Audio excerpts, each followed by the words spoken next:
कहानी की शुरुआत होती है साइबेरिया के एक कैंप में, जहां सैकड़ों जर्मन लोगों को बंदी बनाकर रखा गया था। हालांकि वहां सुरक्षा के लिए कोई गार्ड्स नहीं थे, पर फिर भी कोई यहां से भागने की जुर्रत नहीं करता था। असल में अगर कोई भाग भी निकला तो वो आर्कटिक सर्कल की हड्डियां जमा देने वाली ठंड में कुछ दिन से ज्यादा जिंदा नहीं रह पाएगा। पर वहाँ एक सिपाही था जो किसी भी तरह से छूटकर अपनी पत्नी और बेटी के पास वापस लौटना चाहता था। उसका नाम था क्लेमेंस फोरेल और एक दिन उसे भागने का मौका मिल ही गया। रात को वो चुपके से कोयले की गाड़ी में चढ़ गया और जब गाड़ी चली तो वो सितारों से भरा आसमान देखकर बेहद खुश हुआ। पर अचानक गाड़ी बीच में ही रुक गई और क्लेमेंस ने चुपके से बाहर निकलकर देखा, पर तभी एक सोवियत सिपाही ने उसे देख लिया और उसे पकड़कर एक सीवर में कैद कर दिया गया। ऊपर से जोरदार बरसात शुरू हो गई, पर इसके बावजूद भी क्लेमेंस पूरे 3 दिन तक बिना खाए पिए वहीं डटा रहा। इसके बाद जेल के वार्डन ने उसे रिहा करके कहा कि तुम्हारे साथी तुम्हारा इंतजार कर रहे हैं। आखिरकार जब क्लेमेंस सुरंग में पहुंचा तो उसने देखा कि उसके साथी बहुत गुस्से में थे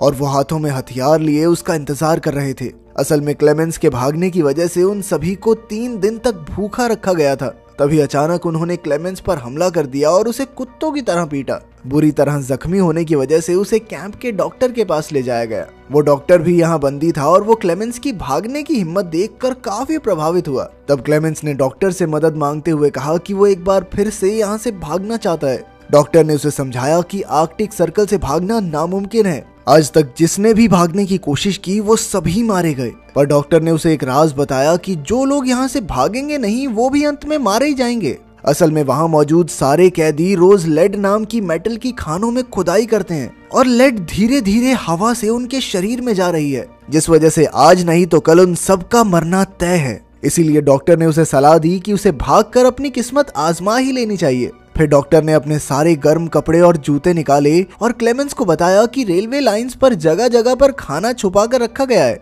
ऊपर से उसने क्लेमेंस को एक बंदूक भी दी। असल में डॉक्टर ने ये सारी तैयारियां खुद भागने के लिए की थी, मगर 1 महीने पहले उसे पता चला कि उसे कैंसर है और अगर वो भाग भी गया तो 1 महीने से ज्यादा जीने वाला नहीं है। खैर डॉक्टर ने क्लेमेंस को अपना लंच बॉक्स देकर कहा कि अगर तुम सफल हो जाओ तो मेरे परिवार को मेरी मौत की खबर दे देना। इसके बाद क्लेमेंस रात को एक बार फिर से भाग निकला। अगली सुबह वार्डन को खबर मिली कि क्लेमेंस भाग गया है तो वो डॉक्टर से पूछताछ करने आया, मगर तब तक डॉक्टर अपनी जान कुर्बान कर चुका था। उधर क्लेमेंस पूरे जोश के साथ बर्फ और तेज हवा का सामना करते हुए आगे बढ़ रहा था। इधर वार्डन ने क्लेमेंस को ढूंढने के लिए कई फौजियों को ढूंढा, लेकिन कई दिन तक ढूंढने के बाद भी उन्हें क्लेमेंस का कोई सुराग नहीं मिला। सबको लगा कि वो बर्फ में जमकर मर गया होगा, पर वार्डन को यकीन था कि वो जिंदा है, इसलिए उसने तलाश जारी रखने का हुक्म दिया। भागने के 9 दिन बाद क्लेमेंस को अचानक अपने पीछे स्लेज भागता हुआ दिखाई दिया। क्लेमेंस भी तुरंत भागने लगा, पर जल्द ही स्लेज उस तक पहुंच गया और क्लेमेंस को रौंदता हुआ निकल गया। अचानक क्लेमेंस की आंख खुली तो उसने देखा कि वो तो एकदम ठीक ठाक था।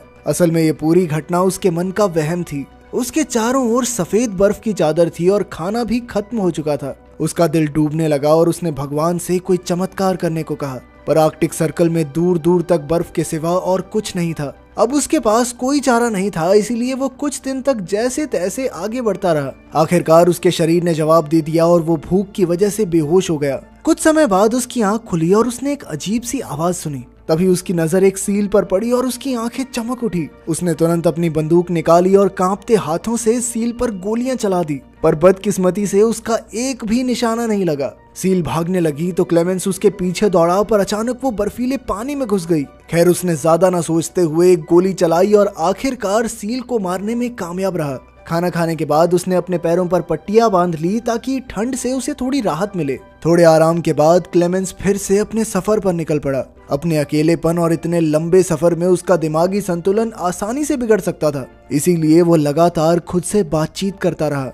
साथ ही वो थोड़ा चलने के बाद कंपास से अपनी दिशा देखता था ताकि वो यहाँ गुम ना हो जाए। इसी तरह कई दिन चलने के बाद उसे बर्फ के बीचों बीच एक पेड़ दिखाई दिया। उसे देखकर क्लेमेंस खुशी से पागल हो गया और भागकर उसने पेड़ को गले लगा लिया। असल में इस पेड़ का मतलब था कि 2 महीने तक लगातार चलने के बाद आखिरकार वो आर्कटिक सर्कल से बाहर आ गया था। दूसरी ओर जेल के वार्डन ने अब भी हार नहीं मानी और 500 किलोमीटर के एरिया की तलाशी लेने का हुक्म दिया। उधर क्लेमेंस जंगल तक पहुंच गया था, पर अचानक वहां बर्फीला तूफान शुरू हो गया। ये तूफान इतना भयानक था कि बड़े बड़े पेड़ भी उखड़ कर गिर गए थे। जैसे ही क्लेमेंस उठा तो अचानक एक बड़ा सा पेड़ उसके ऊपर गिर पड़ा। खुशकिस्मती से सैम जॉन और मैटन नाम के दो आदमी जो वहाँ सोने की खोज में आए थे, उन्होंने क्लेमेंस की जान बचाई और फिर वो तीनों इकट्ठे आगे बढ़ने लगे। धीरे धीरे मौसम ठीक होने लगा और उन तीनों ने जुगाड़ से एक कश्ती बनाकर नदी पार करने का फैसला किया। तीनों ने एक दूसरे को अपने जीवन की कहानियां सुनाई, पर कुछ ही देर में नदी का बहाव बहुत ज्यादा तेज हो गया,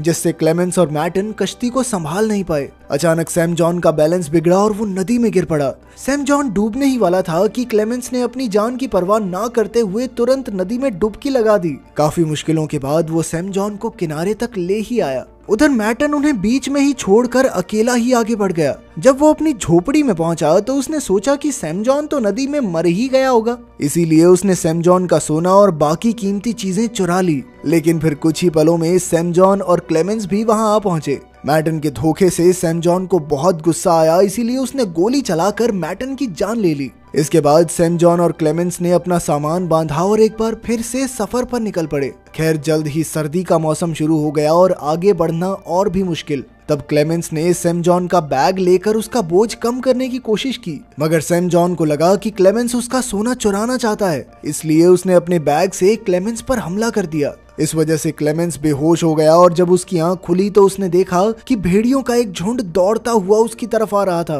क्लेमेंस तुरंत एक पेड़ पर चढ़ने लगा, पर भूखे भेड़िए उसकी पैंट से उसे नीचे खींच रहे थे। बहुत कोशिशों के बाद वो छोटा सा पेड़ ही नीचे गिर गया और अब क्लेमेंस की मौत उसके सामने खड़ी थी। तभी अचानक गोलियां चलने की जोरदार आवाज आई, जिसमें सभी भेड़िए मारे गए। असल में इस इलाके के चरवाहों ने क्लेमेंस की जान बचाई थी।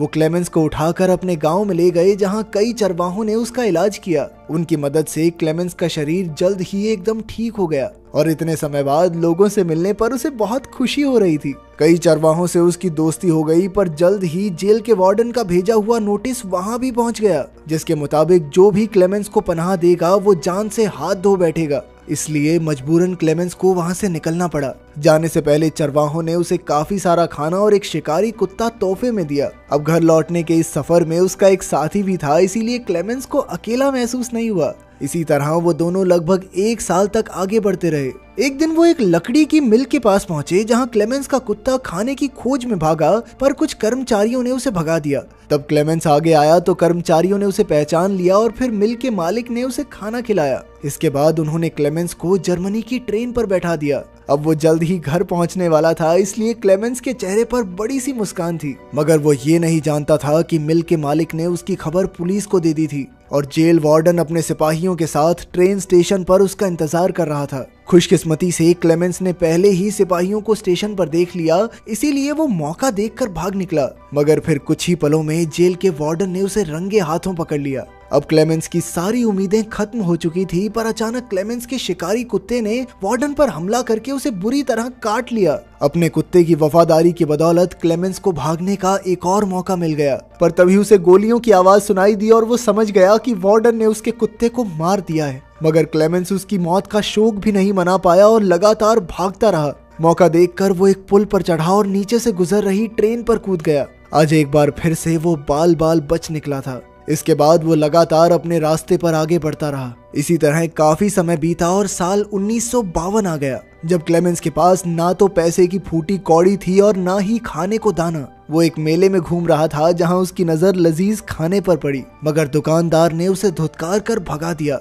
चलते चलते वो पैनकेक्स के ठेले पर आया, जहां 2 लड़कियों ने उसका स्वागत किया, मगर उसके पास पैसे नहीं थे, इसीलिए वो खुद ही निराश होकर आगे बढ़ गया। मगर एक नेक दिल लड़की को उस पर तरस आ गया और उसने पैनकेक का एक टुकड़ा तोड़कर एक बच्चे के हाथ क्लेमेंस को दिया। पहले तो क्लेमेंस हिचकिचाया, पर फिर उसने पैनकेक लेकर खा ही लिया।